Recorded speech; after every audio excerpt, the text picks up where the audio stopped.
Ce soir ici, tout seul devant vous, si nombreux.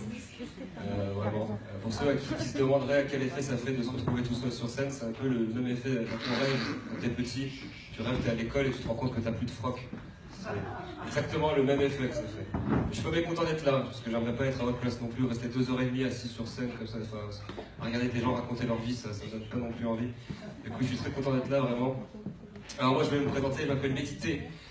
C'est mon nom d'artiste, c'est mon nom de scène. C'est un ami à moi qui m'a trouvé ce nom. Il m'a dit, tu t'appelles Médi? J'ai dit oui, il m'a dit non. Il m'a dit, il y a beaucoup trop de Médi dans cette pauvre France. Toi, tu seras Médité. Comme ça, tu pourras méditer de temps en temps, tout en buvant un verre de thé. Tant que tu es, n'oublie jamais que tant que le temps sera là, il sera impossible de tenter quoi que ce soit. Je dis, ok, ça va.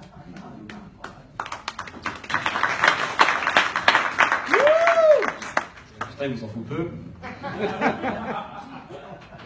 Oui, j'aime la littérature. Parce que avant de faire de l'humour, je faisais du slam. Je me suis dit, à défaut de faire l'arabe qui fait rire, je vais faire l'arabe littéraire. Ce qui paraît, il y a moins de concurrence à ce niveau-là, c'est ce qu'on a dit. Alors moi, je suis d'origine marocaine. J'ai commencé à me pakistaniser vers l'âge de 13 ans à peu près. Je pourrais faire un spectacle entier sur comment vivre en France avec une tête de Pakistanais, mais j'ai que 8 minutes, je peux pas. Tout ce que je peux dire, c'est que c'est hyper frustrant de constater que dans n'importe quelle ville de France où tu es, il y a toujours le vendeur de roses qui te fait signe de tête comme s'il se connaissait. Tu te dis à l'étranger, ça va aller mieux, pas du tout. L'année dernière, j'étais en Thaïlande, je rentre dans un resto, il y avait un groupe de Russes, il y en a un, il me regarde, il regarde son pote en disant « je cours, je suis pakistanais, Le mec m'a insulté en russe, je sais pas si vous vous rendez compte, c'était un truc qu'il fallait faire au moins une fois dans sa vie avant de mourir, je suppose. Ouais. Je vais avoir 27 ans, demain. Anniversaire, ouais. Rien à foutre de ça. J'ai jamais été complexé par mon âge, vraiment. J'ai toujours été, parce que j'ai toujours été entouré de personnes plus âgées que moi. L'avantage quand t'es entouré de personnes plus âgées que toi, c'est que tu dis, ça va, la misère est encore loin. Très très loin. Mais il y a des gens qui t'inspirent, vraiment. Il y a des gens qui t'inspirent. Moi, je suis quelqu'un d'assez calme. Enfin, j'ai appris à l'être. Vraiment. Trop calme, même. Je suis ce qu'on appelle un faux calme. C'est assez paradoxal dans le milieu de l'humour aussi, parce que j'ai jamais compris, moi, cette obsession qu'avaient les humoristes à vouloir qu'on fasse du bruit au début de chaque passage. Parce que moi, j'aime pas le bruit, personnellement. Toi, t'aimes le bruit, toi. Quand tu rentres chez toi, ta femme te crie dessus, tu lui dis « Vas-y, chérie, fais du bruit, ouais !»« Chérie, est-ce que t'es là ?»« Non. » Alors pourquoi tu veux du bruit? Je comprends pas. Je fais pas d'humour juif. Sans transition, rien à voir. Je tiens à préciser, je tiens à mettre les points sur les i, tout simplement parce qu'ils ne me font pas rire, en fait, tout simplement. Ça veut dire, c'est pas drôle de rire des juifs, vraiment. J'ai un grand respect pour la communauté juive, c'est quand même la seule communauté qui arrive à rallier juifs de religion et juifs de peuple. Quand tu me dis le mot juif, personnellement, la première chose à laquelle je pense, c'est la religion judaïque. C'est le judaïsme, avec sa tradition, ses coutumes. Aux dernières nouvelles, il n'existe aucun pays sur Terre qui s'appelle la musulmanie. D'accord. J'ai jamais vu un pote venir vers moi me dire tu sais, j'ai pris un billet d'avion, je suis parti en vacances au Christianistan. Ou quand, ça dépend. Faut se concentrer, ça dépend, vraiment. C'est comme le terme antisémite. Je trouve que ça a été utilisé vraiment à mauvais escient.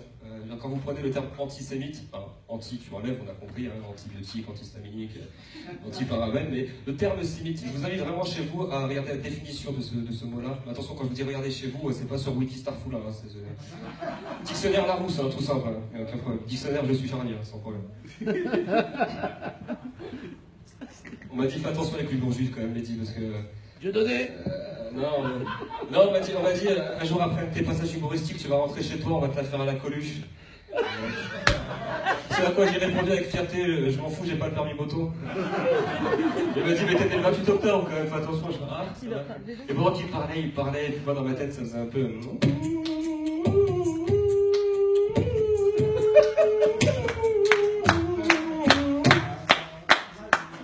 C'est ce qui se passait dans ma tête.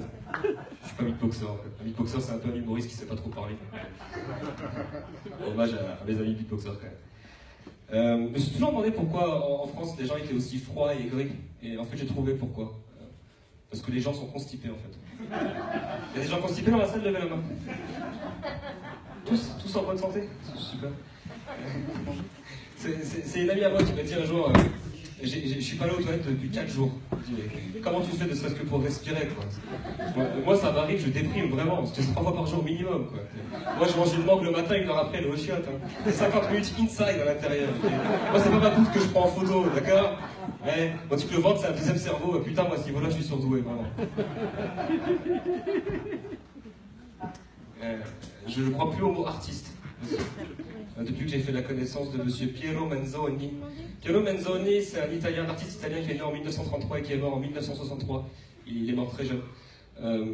Et à la fin de sa vie, en 1961, il a créé une œuvre d'art qu'il a appelée la Merda d'Artista.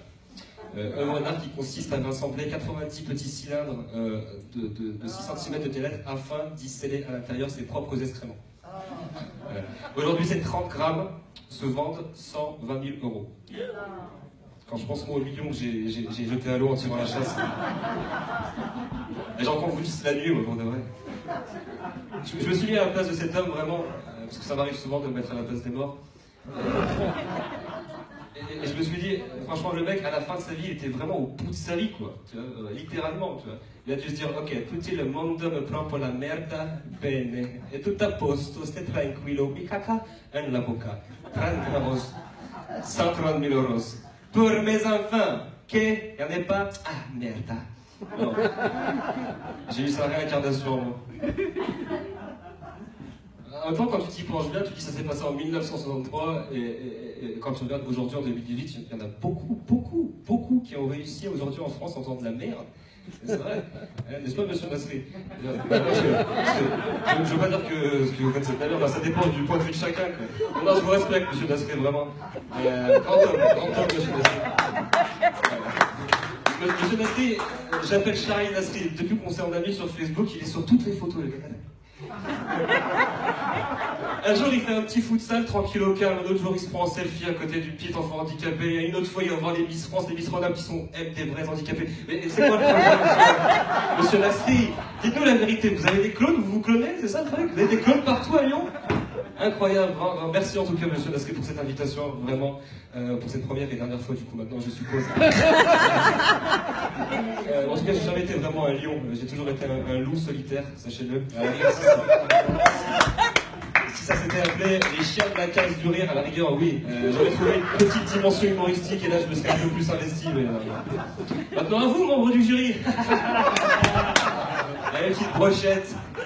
Je voulais simplement vous dire que j'ai horreur, vraiment horreur d'être jugé et encore plus d'être noté et encore plus d'être noté de la part de personnes qui ne connaissent absolument rien en l'humour, qui n'ont aucun rapport avec l'humour et qui seraient incapables de faire de ça un tiers de ce que je fais actuellement sur scène. Ne te lève pas, calme-toi. Vous représentez la parité, madame. Mais en quoi c'est drôle?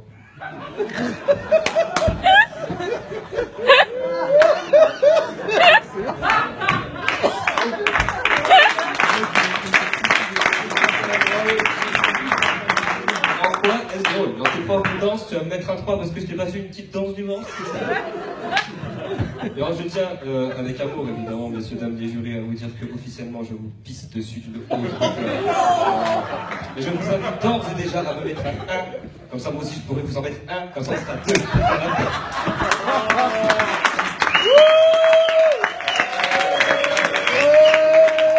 Merci à vous, cher public, d'être aussi nombreux et de faire vivre le spectacle vivant, ça fait plaisir. Et comme demain c'est mon anniversaire, je vais vous demander à tous de me faire une standing ovation quand même. Hein? Allez, levez-vous, merci à vous, vous avez